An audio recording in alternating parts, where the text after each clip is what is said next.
The name is Musa. Okay, right. Welcome to Primal Spirits, guys. Let me take you on a short tour so that I can give you more like an A to Z profile of how we actually go about the making of gin in our space. Okay, right.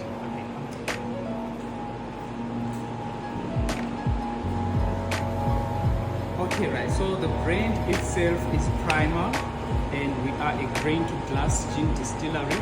That means we go through all the stages of production, starting from the raw inputs themselves up until the gin bottles that you see on the shelves there. So what happens for you to actually arrive at vodka or gin, you need to first of all have what we call a neutral spirit.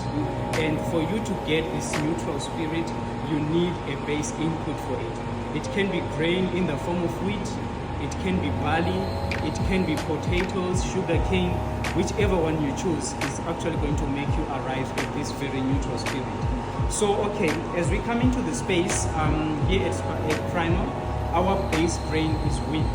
So what we do is we do the size reduction, that is the milling, because we've got a milling plant just outside of Victoria Yards, where we do the milling to a rough flour. Then we bring in the bags into the space now for the initial stage of our production, which we call mashing, and it happens in this big boiler that you see here. And so I remember last time you had like the bags. The bags. Yes, Yeah. exactly. So now those are the empty bags. Yeah, okay. Yes. Yeah, Because it's early. because we've already passed the stage of the cooking of that wheat. So that process is simply called mashing, and that is the cooking of the wheat in this big boiler. We just pour in, say, 2,000 liters of water against 500 kgs of the wheat itself.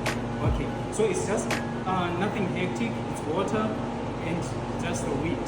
Then after that, when we're satisfied with the cooking, we're then going to pump that sweet mash into the fermentation tanks. It can be that one or that one. We just use them interchangeably. Okay, so we let that mash sit in the fermentation tanks with some yeast acting on it so that it produces alcohol. So it sits in there for say 4 to 6 days depending on the atmospheric temperatures. So the warmer it is, the lesser time, then the cooler it is, the longer the time. So eventually the fermentation stage is going to give us an alcohol percent of around 8 to 10%. Right, because that's the alcohol that we really need to proceed with our production. Okay, so when we're satisfied now with fermentation, we then come to the first stage of distillation. I'm sure out there you get products being triple, double, 5 times distilled, Yeah. but I'm going to explain to you 3 main distillation processes that make you arrive at gin. Okay, so the first stage of distillation is called a stripping run. Remember when we started cooking that wheat with water? That was just those 2 components. But now we've got another one that accumulated through the fermentation, which is what? Alcohol. So when we pump that ferment into this big boiler here, there are 3 guys in there. Water, the cooked wheat, as well as the alcohol. But the key thing that we need to do here is to extract the alcohol from the rest of the mixture, because it is the one that we're going to work with as we proceed towards vodka and gin. Okay. So first things first, what you need to understand about the distillation process is the boiling points for alcohol and water.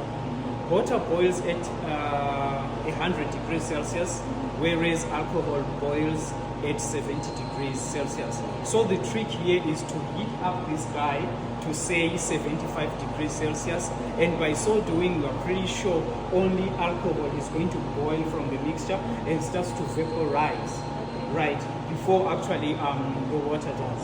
So when that process happens, when it reaches the boiling point, the alcohol is going to vaporize, starts to escape from the rest of the mixture, and that vapor goes up, collects into that helmet, and pressure mounts such that at the end of the day it's going to look for an escape point, and that escape point is that pipe at the top there. And this distillation stage is a simple one.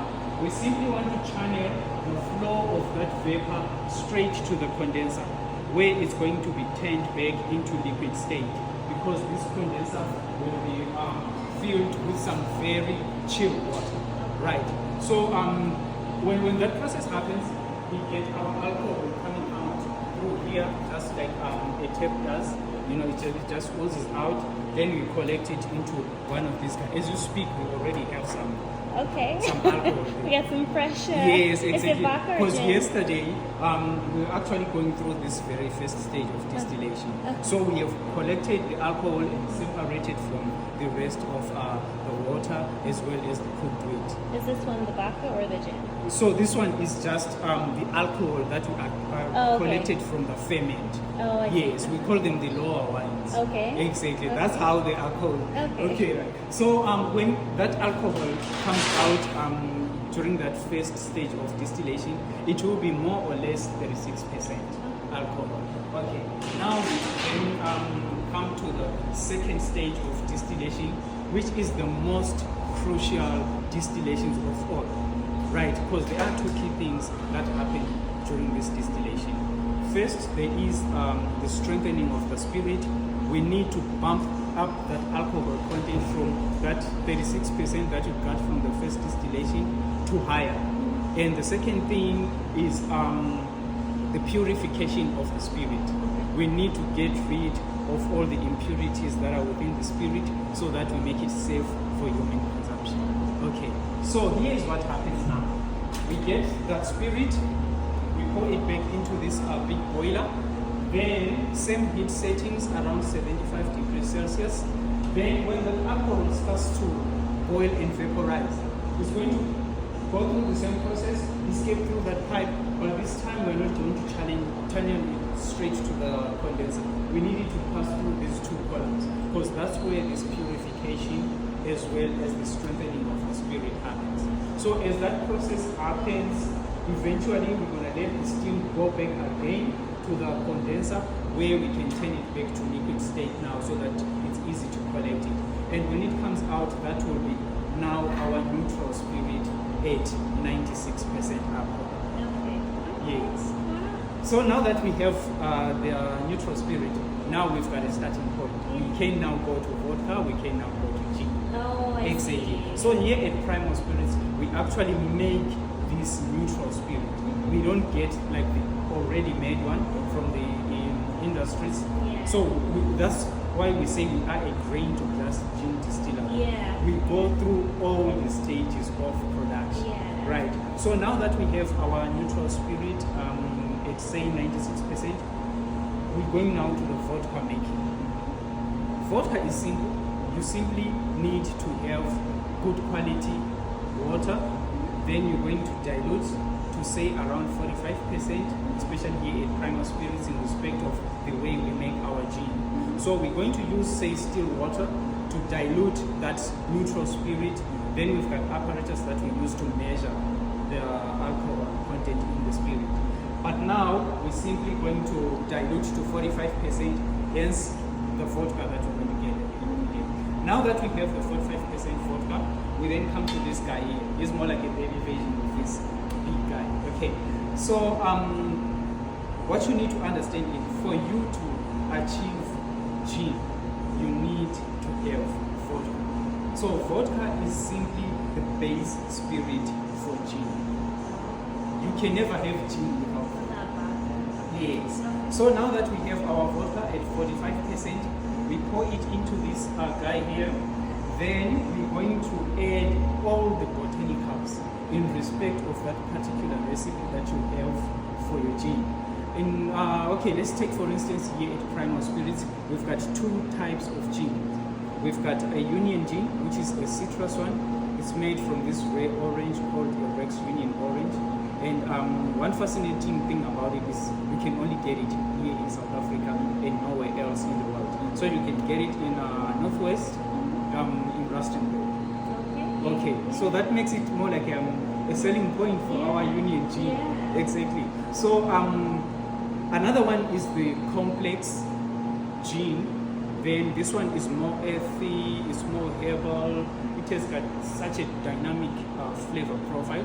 Then it's made up of a total of 18 botanicals. Then the Union is made up of a total of 12. So that one is really good. The citrus one. Yeah. Yeah, you've tasted it, right? I didn't taste it, but I smelled it. Okay. And my partner tasted it. Okay. It was just it's like, amazing. It's actually my favorite. Yeah. A good summer gin. Yeah. So okay, let's say we are now on a gin run, which is the third stage of distillation, Yeah. and we want to make the Union gin. So here's what's going to happen. We're going to pour in the 45% vodka in there.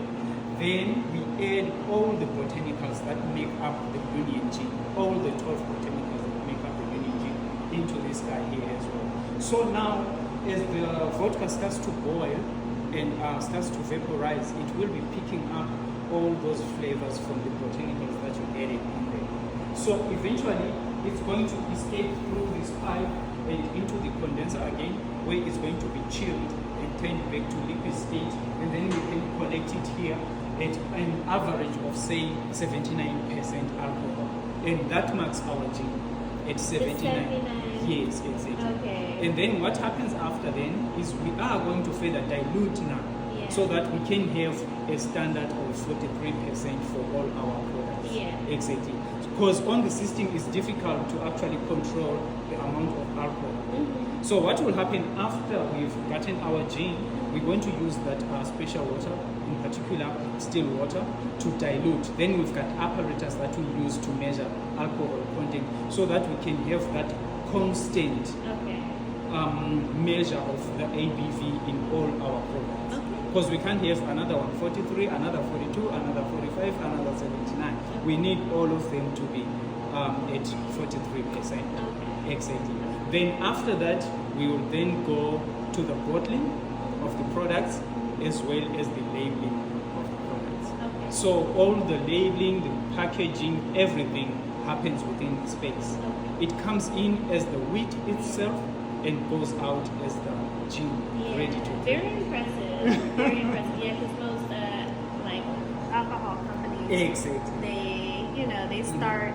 It's kind of like drop shipping a little bit. Yeah. Like they'll get the main product from somewhere, they'll put their brand on it, Mhm. and they'll add like their extra bitters or flavors to it. Exactly. That's or right. infuse it, Mhm. and then they'll sell it. Then they say it. Yeah, and so it's mostly just branding, but you guys Mhm. really put your hands on every single part of the On process. every single. So Yeah. basically, like within the space, as I said, it all starts from the mashing, which is simply the cooking of the wheat. Yeah. We go to the fermentation, Yeah. which achieves us like the initial 8 to 10% alcohol. Then from there, we go on to the first stage of distillation, which is the stripping run, where we need to separate alcohol from the rest of the guys. Yeah. Then from there on, we go on to the second stage of the distillation, which we call the spirit run. Here we are in pursuit of the neutral spirit. Yeah. And there's also the purification and the strengthening of the spirit at this stage. Yeah. Then from there on, we're going to dilute that 96% neutral spirit that we get from the spirit run to a 45% of vodka. Then when we achieve our vodka, we then go on to the last stage of distillation, which is the gin run. Then in the gin run, we add all the botanicals that relate to that recipe for your gin. Yeah. Then eventually, as the vodka is boiling, as it vaporizes, it picks up all the flavors from the botanicals that you added. And then eventually, as it comes out of the system, it will be your gin at an average of 79% ABV. Yeah. Then from there on, you can dilute to a standard of 43%. Then from there on, that's the bottling, that's the labeling, and gin to the people. Yeah, which is still kind of high. Like 43% is a little bit higher than normally than Yeah. most alcohols you would find in the store. So. You know, exactly. Yeah, yeah. So with us here, the minimum, or let's just say the uniform ABV for our products is 43%. Okay, yeah. It's really good. It's really good. Awesome. Yeah. Awesome. Well, thank you so much. It's a pleasure. So allow me to serve you the complex, which is the heavy one. It's more root herbs, and then it's the one that's made up of a total of 18 botanicals altogether. And then what I'm going to do, I'm just going to give it to you neat first, so that you can just smell it, smell those natural flavors before I add some tonic. And if you are keen, you can just have a little sip of it neat, so that you can just taste. Okay. Yes. Alright. Yeah. Then I'm going to add some tonic for you. It smells so good. This is the citrus? The botanical The one. botanical. Yeah, this Yes. is one of my favorites. Mhm.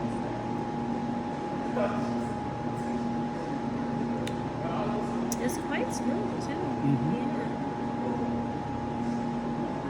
It's good. It's good.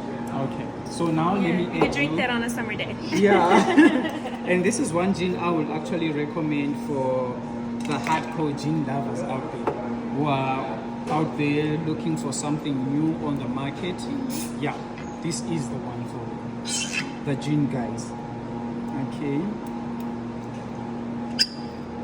And then let me pour some tonic. Okay, right. Yeah. So what else do you do? What business do you do? Well, I actually work in academia. That's my day job, and Okay. then I influence by night, not just night. I just do it part time. That sounded very, very... I know. It took me to a place. And I've only had one sip of my gin. Man, yeah. Okay. Yeah. There you go. That will be your complex on the rocks. I influenced by night. Oh, this is good. You know, I don't drink that much alcohol in general, but I really like this. This is very light, very refreshing, like perfect for summer. So I feel like I wouldn't pass out drinking this. Yeah. Yeah, but I would still have a good buzz, you know? Yeah, exactly. So, That's right. yeah, this is really good. It's really good. And With the tonic. Yeah, So with the tonic. basically I would recommend this very tonic. Then you can dash say with a ratio 1:3 or 1:4. So per every say 10 mils of the gin, pour in 30 mils or 40 mils of the tonic. That will be our official ratios. it's a really good ratio. Yeah, it's a really good ratio. Yeah, no wonder why you guys sold out last weekend. Exactly. And like, especially the union. Yeah. Totally. We got Yeah. nothing. We It's don't good. even have, even at home, we don't have our own. Yeah. So how many like black distilleries would you say there are in, Like around in Johannesburg? I'm not pretty sure as to how Yeah. many they are. Yeah. Maybe that will be something I can just research on. Yeah. Yeah, exactly. Yeah. But I'm pretty sure we ain't the only one. You think Okay. so? Yeah, 'cause Yes. this is like the first time I've actually Yes, yeah, exactly. Yeah, in a black owned distillery.